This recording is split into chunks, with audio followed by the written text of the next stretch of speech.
With only a few weeks to go to the end of the Brexit transition period, the Remainers are having an emotional meltdown, especially Femi and Owen Jones.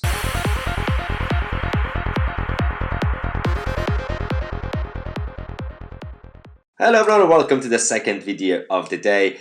The first video, it was all about Novara Media and Ash Sarkar. This video is about our favourites, Femi the Remainer and Owen Jones. You all know Femi. He looks very sad in this photo. Sorry about that. Femi was one of the arch Remainers. He was one of the reasons that the Remain campaign did so well in the... Oh, wait, no. He was the reason that Remain lost. He and Owen Jones, another Remainer, who also looks sad in this photo, were campaigning together. Owen Jones was apparently, traditionally, a Brexiteer because he's such a left-winger that he didn't like the European Union, just like a lot of other left-wing Brexiteers. But he changed his mind because, his role model, Jeremy Corbyn, decided to jump over the fence and join the Remain side. These two were having a public row on Twitter.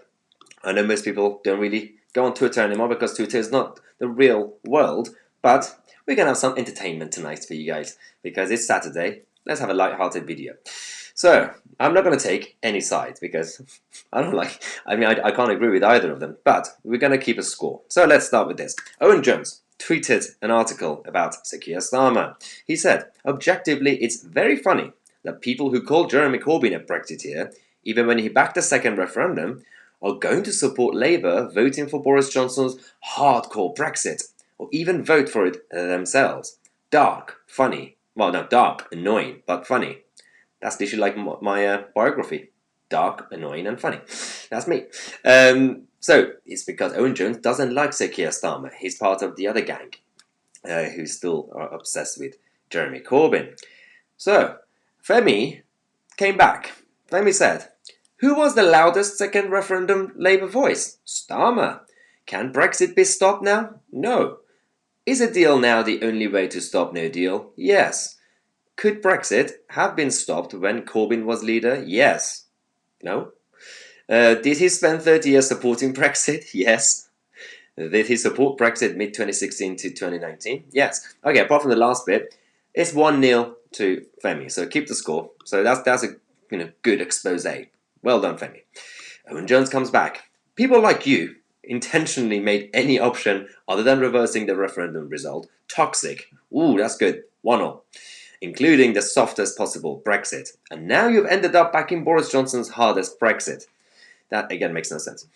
Beyond embarrassing, beyond parody, and there is nothing more to say. I really like the way Owen Jones finishes his tweets. Very sassy. Well done. Still 1-0. Femi says, I'll just leave this here to remind you what Leave voters thought of Labour's policy before people like me got involved. So it's a series of articles from the Daily Express talking about how it will be a disaster. Gardiner admits that soft Brexit would turn the UK into a vassal state, blah, blah, blah. So yeah, it's still 1-0. It's not really a good comeback, Femi. But Femi says, Owen Jones doesn't reply. So Femi says, Owen, are you there?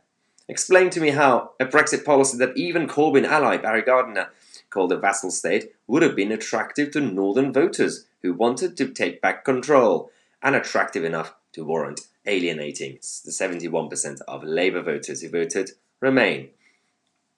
2-1. 2-1 to Femi. That's good. That's also the real scene from Femi's house when he was saying, Owen, you there? Pay attention to me. So, Owen Jones didn't reply. Femi kept going. I'm just done being gaslit. I put 2 years of my life into preventing the catastrophe we are going to face in 2021. I'm pretty sure the catastrophe was supposed to be in 2016 after the vote, and then in 2019 after Brexit. Now it's going to be 2021. Yay. And I'm being blamed, Femi says, for the fact that some northern seats chose Brexit by a man who likened the pro-European cause to Thatcherism and campaigned for Lexit. What was the score? I think it was 2-1 to Femi. 3-1 to Femi because he posted an article in The Guardian by Owen Jones saying the left must put Britain's EU withdrawal on the agenda. This is interesting. So 3-1 to Femi. Owen comes back. Ooh, I pushed back. I pushed a relentlessly pro-Remain message during the referendum. Yeah, okay. A year before the referendum, I wrote that the left should debate Brexit and concluded that it should fight against. Like millions of people have voted for Remain. He's a Remainer now. Owen Jones is a Remainer. So that's not really good enough. He's posted all these articles that he's written for The Guardian that he's a Remainer. So yeah, I'll give it to him. 3-2 to Femi. But then, this is interesting. So the article that Owen Jones initially wrote was the left should campaign for Brexit. And then apparently they changed the title. So Femi says, that's why I call it gaslighting. We can see the words you wrote. It goes way beyond let's have a debate. It's a specifically pro-Brexit piece. Oh, for God's sake, I just found out you changed the title afterwards. And you tried to blame me for losing Labour heartlands? Jesus. Okay, don't use the Lord's name in vain. So you changed the name of the article. 4-2 to Femi. This is the final score. Femi wins. Owen Jones, are you kidding me? So this is the absolute state of the anti-Brexit brigade in this country, with only 2 or 3 weeks to go to the end of the Brexit transition period. At this point, the latest update we have for you guys is that Michel Barnier was sulking. He's now coming back to London. He's going to keep talking, intensifying the talks with Lord Frost to reach an agreement. And as you have probably seen, last night and a couple of days ago, last minute, the European Union came up with more demands, and they are now making the level playing field issue a big issue, bigger than before. So this goes back to what I've always been saying, that they're going to come back last minute to focus on level playing field, not fisheries. Again, for those of you who don't know what this level playing field stuff is, it's basically it will tie the UK to the European Union rules and regulations. You have to basically go with what they say, so that it will be fair competition with all the other European countries.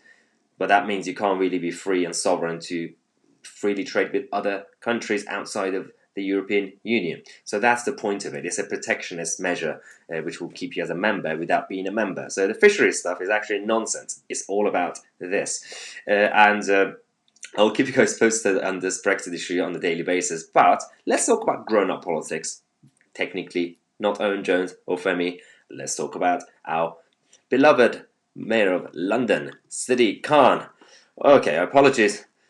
Massive apologies for that photo. If you're watching this before going to bed, if you're having nightmares, I'm sorry, it's my fault. So, the Mayor of London, Sadiq Khan, the man who's destroyed the capital of our country, the man who has flip-flopped every 2 seconds on the issue of public health recently, the man who said, London Tube is safe, there won't be any new cases or transmission in TfL and on the trains. The man who then changed his mind, saying we need to bring down the country. Everyone should be locked in their houses. You can't leave the house. He then said we should have a 10 p.m. curfew.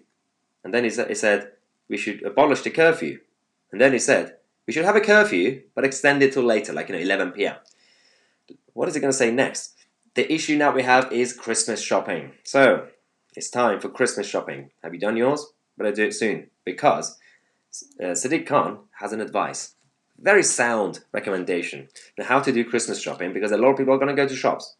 You'll be busy. What's the solution?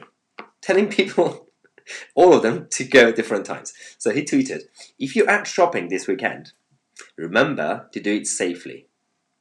Yeah, sure. Plan ahead and go. It's like a teacher, like a parent. Plan ahead, wash your hands, put on your coat and your scarf, go at the quietest times. Are you kidding me with this? Okay, let's assume the busy times will be after 4 or 5 p.m., 6 p.m. Until like 8 p.m., especially in central London. Shops are open. And so the quiet times, let's just say, between midday till like 3 p.m.